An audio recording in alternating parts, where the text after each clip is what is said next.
Shënon fillimin e një bashkëpunimi më të ngushtë mes Departamentit të Energjisë të Shteteve të Bashkuara të Amerikës, Bashkimit Evropian dhe veçanërisht vendeve të Europës Qendrore dhe Jugore.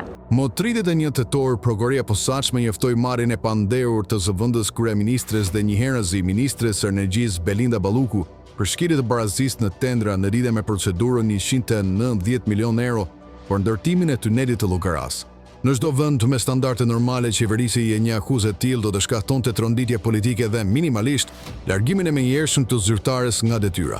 Megjithatë, një javë pas këtij zhvillimi, Balluku shfaq një aktivitet ndërkombëtar në Greqi, ku diskutoi për çështje rajonale të energjisë, i kryesuar nga sekretari amerikan i energjisë Charles Wright.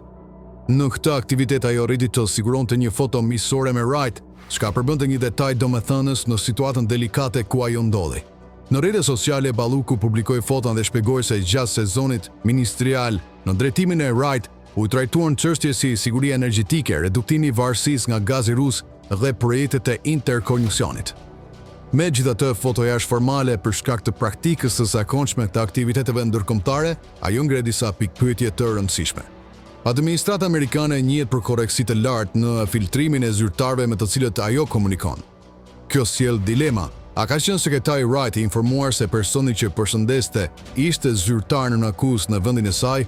A ka njoftuar ambasada amerikane Departamentin e Shtetit për këtë fakt? Apo mos vallë mungesa e institucionit lidhe me mbylljen e shtetit në Shtetet e Bashkuara të Amerikës gjatë kësaj periudhe?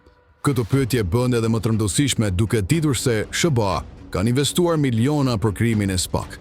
A përbën kjo foto një lloj amnistie publike për Ballukun? Historia politike shqiptare ka treguar shpesh se zyrtarë të lartë kanë shfrytzuar fotot me funksionarë amerikan për të krijuar idenë e mbështetjes ndërkombëtare, sidomos në momentet më të vështira. Prandaj në këtë kontekst, fotoja Balluku Wright nuk mund të shihet thjesht si një gest rutinë, por si një element që natyrshëm ngre edhe dyshime.